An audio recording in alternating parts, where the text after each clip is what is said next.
কৃষ্ণপ্রিয়া অমনি কেঁদে উঠেছেন আর বললেন, প্রভু তুমি যদি হও সন্ন্যাস, আমি হব সন্ন্যাসিনী। না প্রিয়া, তা হয় না। কেন হয় না প্রভু? রামচন্দ্র গিয়েছিলেন বনবাসে, সীতা হয়েছিল বনবাসিনী। তাই তুমি যদি হও সন্ন্যাস, আমি হব সন্ন্যাসিনী। প্রিয়া, তুমি তো শাস্ত্রজ্ঞের কন্যা, তাই তর্কে তোমার সঙ্গে আমি পারব না। প্রিয়া গো, তুমি তো কোনোদিন বাপের বাড়ি যাওনি, তুমি যাবে প্রিয়া বাপের বাড়ি? কৃষ্ণ প্রিয়া বললেন, প্রভু এটা কি আমার বাপের বাড়ি নয়? যেদিন আমার পিতা অগ্নি নারায়ণ সাক্ষী রেখে তোমার হাতে তুলে দিয়েছে, সেদিন থেকে তুমি শুধু পতি নও, তুমি আমার পিতাও হয়েছে। প্রিয়া, তুমি কি বলছো? পতি কি কখনো পিতা হয়? কেন হয় না প্রভু? কি করে সম্ভব প্রিয়া বলো? শুনবে কি করে হয়?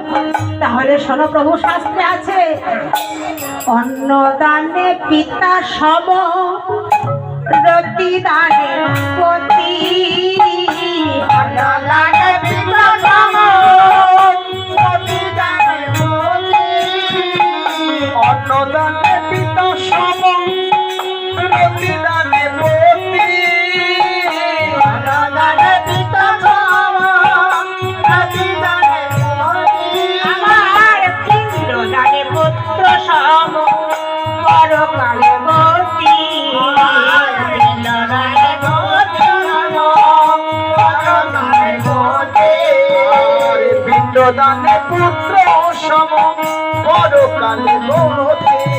আর উপদেশে গুরু তুল্য, বিপদেতে ভ্রাতা। উপদেশে গুরু তুল্য, বিপদেতে ভ্রাতা। উপদেশে গুরু তুল্য, বিপদেশে ভ্রাতা।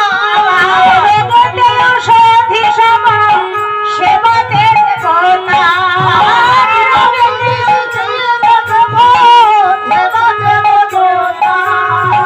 রোগেতে ঔষধি সম, সেবতে দেবতা।